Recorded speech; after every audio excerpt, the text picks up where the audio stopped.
مبارک ہو حافظ قرآن،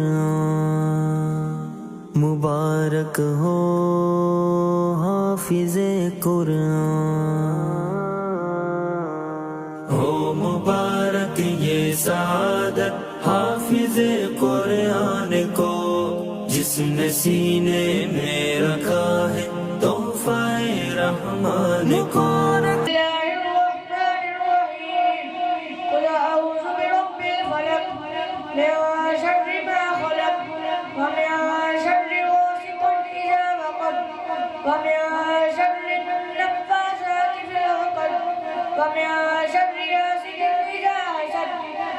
اور اللہ پاک فرماتے ہیں لو انزلنا هذا القرآن على جبل لرأيته خاشعا متصدعا من خشية الله، اگر اللہ پاک اس قرآن کو پہاڑوں کے اوپر نازل فرماتے تو پہاڑ بھی اس کا بوجھ برداشت نہیں کر سکتے، لیکن آج 7 سال کا بچہ جس کے سینے کے اندر اللہ تبارک و تعالی نے وہ قرآن محفوظ کیا جو قرآن کا بوجھ پہاڑ بھی برداشت نہیں کر سکتے،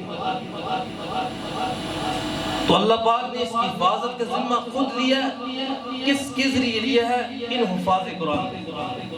آج دنیا کے اندر ہزاروں نہیں کروڑوں ایسے سینے موجود ہیں جن کے اندر اللہ تبارک و تعالی نے اس کتاب کو محفوظ۔ سب سے پہلے تو میں والدین کو مبارکباد پیش کرتا ہوں کہ آج بچے نے حفظ کیا، جہاں پہ یہ آپ کے لیے بڑی خوشی اور بابرکت بات ہے، وہاں پہ ہمارے لیے بھی یہ بڑی خوشائن اور بڑی اچھی بات ہے کہ ہمارے ایک بچے نے حفظ مکمل کی۔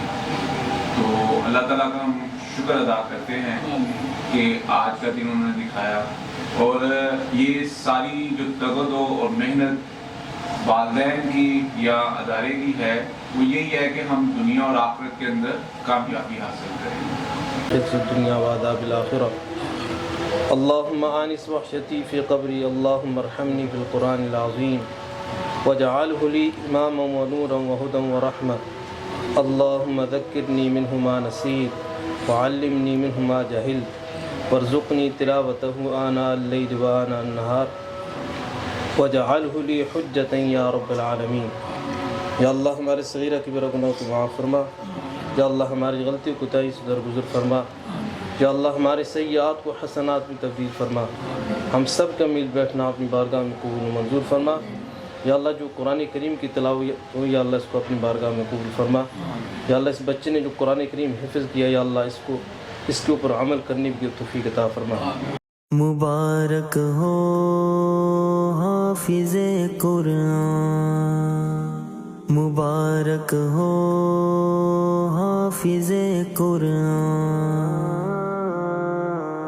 ہو مبارک یہ سعادت حافظ قرآن کو، جس نے سینے میں رکھا ہے تحفہ رحمان کو، ہو مبارک یہ سعادت حافظ قرآن کو، جس نے سینے